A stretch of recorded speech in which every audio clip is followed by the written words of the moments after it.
ये आकाशवाणी है। कार्यक्रम सुर्खियों में प्रस्तुत है। कोरोना वायरस संक्रमण पर स्वास्थ्य विशेषज्ञ डॉक्टर के श्रीनाथ रेड्डी से आकाशवाणी संवाददाता सिद्धार्थ सिंह की बातचीत। डॉक्टर रेड्डी, जैसा कि स्वास्थ्य मंत्रालय ने आगामी त्योहारों को देखते हुए नई एसओपी जारी की है। इस महीने दुर्गा पूजा है, रामलीला और दशहरे जैसे कई आयोजन होने हैं। ऐसे में लोगों को सुरक्षित रहते हुए इन त्योहारों को कैसे मनाना चाहिए? हमें पूरी तरह से सावधानी बरतना चाहिए।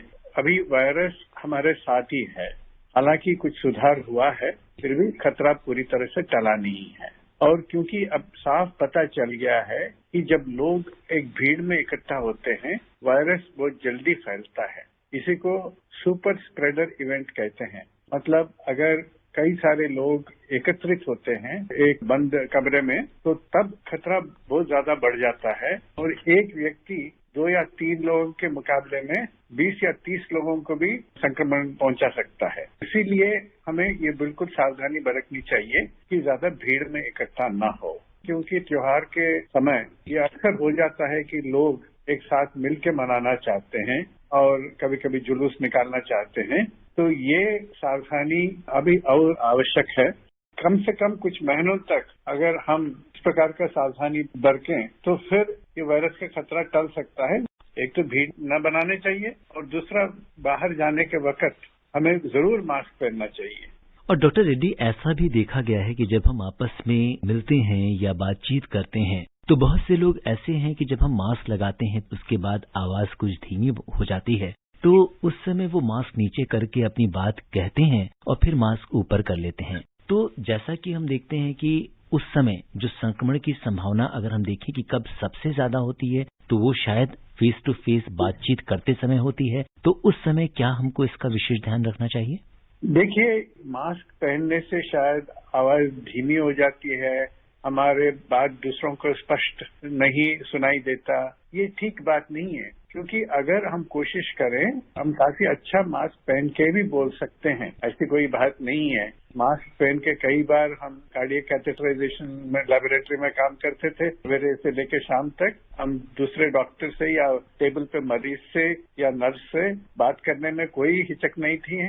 और इसी तरह से डॉक्टर साहब, अगर हम देखें तो सिनेमा हॉल्स को लेके नए एसओपी जारी की गई है और अब नई एसओपी के हिसाब से 50% लोगों के लिए ये खुल सकता है। जो सीटिंग अरेंजमेंट होगा उसमें भी एक एक छोड़ के लोग बैठेंगे और कई तरह के इंतजाम सरकार ने कहा है कि आपको करना होगा, उसके बाद ही हम सिनेमा देखने जा सकते हैं।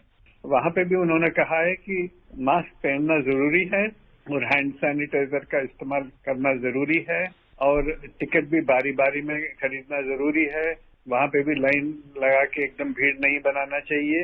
इस प्रकार के गाइडलाइंस दिए हैं क्योंकि वहां पे खतरा हो सकता है, क्योंकि लोग सिनेमा देखना चाहते हैं और कई दिनों के बाद में सिनेमा हॉल खुल भी रहे हैं। तो अगर सिनेमा हॉल में कोई चला जाए तो वहां पे एक आधे सीट्स बना दिया उन्होंने, ऑल्टरनेट सीटिंग अरेंजमेंट, ताकि एक दूसरे के बहुत करीब न बैठें। और दूसरी बात यह है, मास्क पहनने से वो खतरा भी कम हो जाता है कि एक दूसरे से संक्रमण हो। तो ये सारे सावधानी अगर बरतें तो खतरा कम हो जाता है। बिल्कुल। और ऑडिटोरियम्स के अंदर जो एयर वेंटिलेशन है उसको भी मेंटेन करने के लिए कहा गया है। वेंटिलेशन बिल्कुल आवश्यक है, क्योंकि एयर सर्कुलेशन अगर अच्छा हो तो वायरस वहां पे रुकता नहीं है और संक्रमण का खतरा कम हो जाता है। नहीं तो वायरस वहीं पे बादलों की तरह वायरस जम जाते हैं और वो वायरस क्लाउड से संक्रमण का खतरा ज्यादा होता है। इसीलिए जब हवाई जहाज में जाते हैं एयर सर्कुलेशन का बहुत ज्यादा ध्यान रखा जाता है। और डॉक्टर रेड्डी, इस त्योहारों का मौसम है, बाजार में भी भीड़ भाड़ बढ़ने वाली है, तो यहाँ पे 2 कॉन्टेक्स्ट में आपसे पूछना चाहूंगा, रिटेलर पॉइंट ऑफ व्यू से और कस्टमर पॉइंट ऑफ व्यू से, दोनों को क्या सावधानी रखनी है? किसी भी दुकान के अंदर भीड़ नहीं जमने चाहिए। ये देखना चाहिए कि लाइन लगा के बारी बारी अंदर आके जिसको भी जो कोई भी सामान खरीदना है वो खरीद ले। मगर 10 लोग या 15 लोग एक ही छोटे कमरे में अगर इकट्ठा हो जाएं और सभी लोग दुकानदार के साथ बातचीत करने लगे तो वायरस ज्यादातर निकलने का और एक दूसरे से फैलने का खतरा बढ़ जाता है। और दूसरा, सभी को ये कह दीजिए कि मास्क पहनना बिल्कुल आवश्यक है। आप खुद भी मास्क पहन लीजिए आपकी दुकान में आपके साथ और कोई काम कर रहे हैं, ये भी देखें कि वो भी मास्क पहने और सही तरीके से पहने। दूसरी बात है का ग्राहक के अगर सामान का लिस्ट लिख के आए कागज के ऊपर, वो लिस्ट पढ़ के आप उनको दे सकते हैं, तो इसलिए भी बातचीत के दौरान जो वायरस निकल सकता है वो खतरा भी कम हो जाता है। ग्राहक को भी ये देखना चाहिए कि सामान लेने के बाद जब घर वापस जाएं वो हाथ साफ रखें, साबुन और पानी के साथ हाथ धो लें और सामान को थोड़ी देर अलग रखें, ताकि अगर वायरस गलती से भी वहां पे लग गया हो तो वायरस निकल जाएगा। डॉक्टर रेड्डी, आपसे ये जानना चाहेंगे कि रूरल एरियाज जो हैं, दूर दराज के गांव हैं, वहां पर बहुत से लोग ऐसे हैं शायद उनको अभी इतनी जागरूकता नहीं है, और आकाशवाणी के माध्यम से हमारी ये पूरी कोशिश होती है कि देश के हर एक कोने में हम इस संदेश को पहुंचाएं कि कोरोना का बचाव आप कैसे करें। तो आप ऐसे लोगों को क्या संदेश देना चाहेंगे? गांव में ऐसा तो है कि भीड़भाड़ कम होता और ज्यादातर लोग खुली जगह में ही काम करते हैं। अगर खेती बाड़ी करते हैं तो खुली जगह में ही काम करते हैं, तो संक्रमण का खतरा शहर के मुकाबले में थोड़ा कम रहता है। मगर ऐसा नहीं है कि बिल्कुल नहीं रहता। कोई गांव का आदमी शहर चला जाए या शहर का आदमी गांव आ जाए या शहर से कोई सामान खरीद के ले आए तो फिर वायरस उनके साथ चल के आ सकता है। तो इसीलिए अभी ये बिल्कुल आवश्यक है कि गांव में भी इस प्रकार के कदम उठाने चाहिए कि वायरस ज्यादातर फैले ना। तो इसलिए मास्क पहनना बिल्कुल आवश्यक है, खास करके जब दूसरे लोगों के साथ मिलते हैं, बातचीत करते हैं, तो ये वहां पे भी आवश्यक है।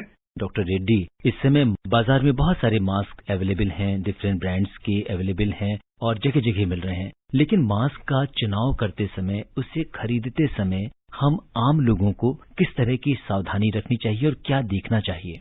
मास्क अगर बहुत ही पतला हो और उसमें सुराखें हैं जिसके अंदर से वायरस आ सकता है तो उसका कोई मतलब नहीं। तो मास्क में कम से कम 2 लेयर का क्लॉथ होनी चाहिए।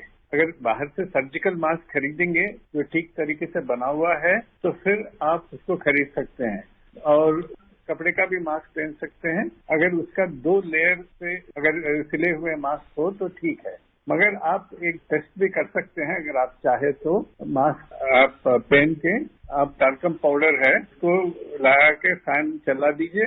अगर वो टाल्कम पाउडर मास्क के अंदर से घुस के आ सकता है तो मतलब मास्क का कोई काम नहीं कर रहा है। तो आप इस प्रकार के टेस्ट वगैरह कर सकते हैं। और सबसे बेहतर है कि आप जो स्टैंडर्ड मास्क है, सर्जिकल मास्क है, वो खरीद सकते हैं शॉप से तो ठीक है। और दूसरी बात है, कपड़े का जो डबल लेयर क्लॉथ है अगर उसको सी के बना सकते हैं तो वो भी ठीक है।